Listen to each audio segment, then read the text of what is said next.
Pemirsa, sebelumnya petugas kepolisian menggerebek sejumlah rumah yang menjadi markas sindikat kejahatan siber internasional. Dalam penggerebekan, puluhan warga negara asing asal Taiwan dan Tiongkok berhasil ditangkap. Polda Metro Jaya menggerebek sebuah rumah mewah di kawasan Pondok Indah, Kebayoran Lama, Jakarta Selatan. Polisi menyita barang bukti seperti telepon genggam, laptop, dan handy talkie. Dalam penggerebekan ini, sebanyak 29 warga negara asing asal Tiongkok berhasil ditangkap. Penggerebekan diduga terkait kasus kejahatan cyber dengan modus mencuri data, menipu, hingga memeras sejumlah orang yang menjadi korbannya. Polisi masih mengembangkan keterkaitan para pelaku dengan komplotan sebelumnya yang pernah ditindak lantaran memiliki modus yang hampir serupa. Hasil penyidikan, hari ini kita melakukan penggerebekan dan penindakan.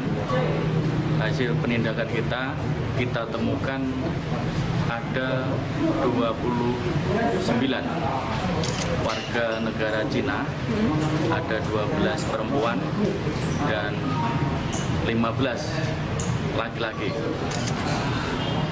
yang diduga melakukan kejahatan cybercrime lintas negara.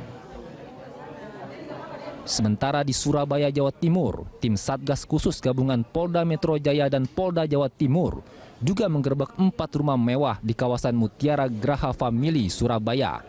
Dalam penggerebekan, petugas menangkap 93 warga negara asing yang terdiri dari 29 warga Taiwan dan 64 warga Tiongkok. Selain itu, 1 warga negara Indonesia yang berperan sebagai penerjemah juga turut diciduk. Mereka diduga merupakan sindikat pelaku penipuan online yang melakukan aksinya dengan menggunakan voice over internet protokol. Aksi kriminal ini telah merugikan para korban hingga 600 miliar rupiah. Terungkapnya jaringan internasional ini merupakan hasil kerjasama kepolisian Tiongkok dan Mabes Polri. Para pelaku rencananya akan dideportasi ke negara mereka masing-masing. Tak hanya di Jakarta dan Surabaya, penggerebekan juga dilakukan petugas di kawasan Mumbul, Nusa Dua, Bali. Dalam penggerebekan, sebanyak 28 warga asing asal Taiwan dan Tiongkok serta 4 warga negara Indonesia berhasil ditangkap.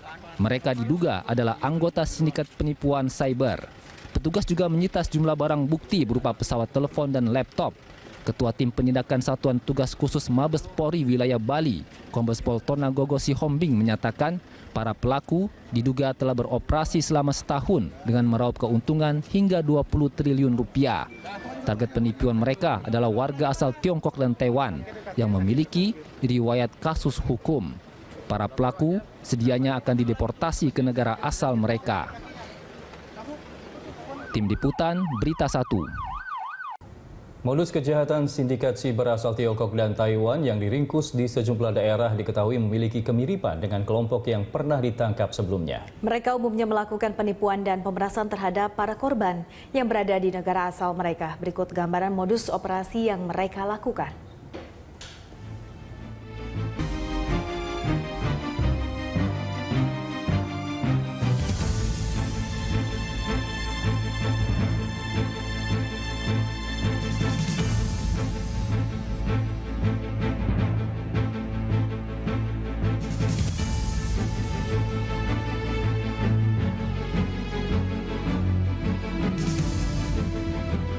Gabungan Polda Metro Jaya dan Polda Jawa Timur Sabtu sore kemarin menggerebek sejumlah rumah di wilayah Jawa Timur. Polisi mengamankan 93 pelaku warga negara asing asal Tiongkok dan Taiwan yang melakukan penipuan online. Penggerebekan dilakukan di 4 rumah mewah di kawasan Mutiara Graha Family, Surabaya. Puluhan pelaku penipuan online ini melakukan aksinya dengan modus voice over internet protokol. Aksi kriminal ini telah merugikan para korbannya hingga mencapai 600 miliar rupiah. Terungkapnya jaringan internasional ini merupakan hasil kerjasama kepolisian Tiongkok dan Mabes Polri. Selanjutnya 93 warga negara asing yang ditangkap, yang terdiri 29 warga Taiwan dan 64 warga Cina. Ini diserahkan ke imigrasi untuk dideportasi ke negaranya masing-masing. Selain 93 warga negara Cina, polisi juga mengamankan 1 warga negara Indonesia yang berperan sebagai penerjemah.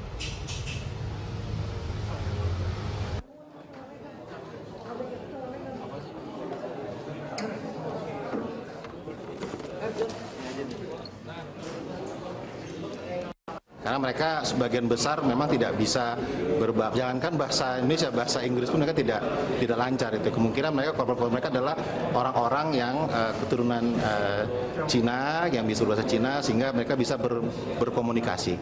Korbannya seluruhnya di Indonesia atau juga di luar negeri juga korban? Ini terbanyak korbannya di luar negeri. Di mana aja? Umumnya ya di Cina. Makanya kepolisian Cina mendata semua, melakukan penyelidikan. Mereka melakukan joint investigasi dengan kepolisian Indonesia dan menemukan bahwa memang pelakunya berada di lokasi-lokasi. Pemirsa, untuk mengetahui perkembangan penyelidikan terhadap kasus kejahatan siber oleh warga asing, kita segera bergabung bersama dengan Nori Utari dan juru kamera Ilham Andriaji yang berada di Mapolda Metro Jaya, Jakarta. Nori, seperti apa perkembangan penyelidikan terhadap para pelaku kejahatan siber asal Taiwan dan Tiongkok di Polda Metro Jaya?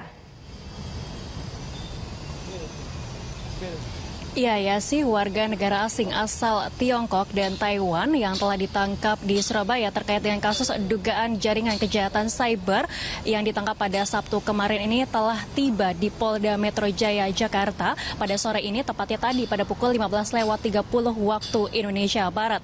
Total warga negara asing asal Tiongkok dan Taiwan yang tiba di Polda Metro Jaya hari ini adalah rombongan dari Surabaya, totalnya mencapai 92 orang, yaitu terdiri dari 66 orang adalah laki-laki dan 26 orang lainnya adalah perempuan. Sedangkan untuk sejumlah pelaku lain, warga negara asing asal Tiongkok yang ditangkap di Pondok Indah, Jakarta Selatan, rencananya akan tiba di Polda Metro Jaya pada malam hari ini. Sedangkan untuk puluhan warga negara asal Tiongkok dan Taiwan yang ditangkap di Benoa, Bali, rencananya akan tiba di Polda Metro Jaya pada Senin esok, mengingat pihak kepolisian masih mengurus sejumlah tiket keberangkatan pesawat bagi para pelaku untuk berangkat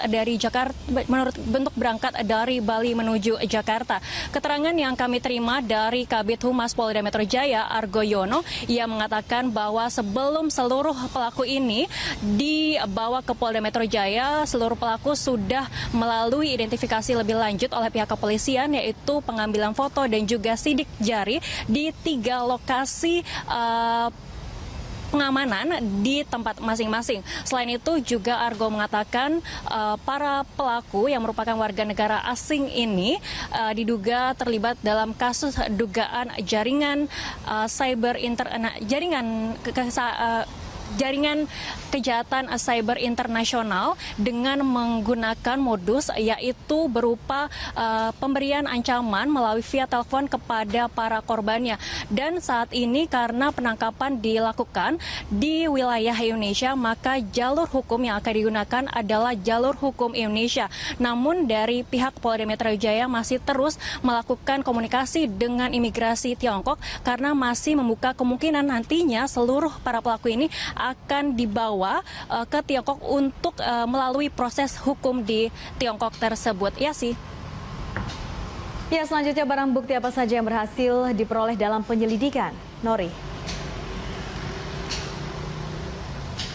Ya sih, sejumlah barang bukti yang berhasil diamankan oleh pihak kepolisian diantaranya adalah sejumlah laptop, iPad, handphone, sampai dengan sejumlah dokumen yang semuanya sudah tiba di Polda Metro Jaya. Selain itu juga pihak kepolisian masih terus menggali informasi dari 4 warga negara Indonesia yang diduga juga terlibat dalam kasus ini. Sampai saat ini 4 WNI yang diduga terlibat ini merupakan pihak yang berperan sebagai penyewa rumah, asisten rumah tangga, sampai dengan supir pribadi bagi para pelaku yang selama ini melakukan kejahatannya di wilayah Indonesia. Ya sih.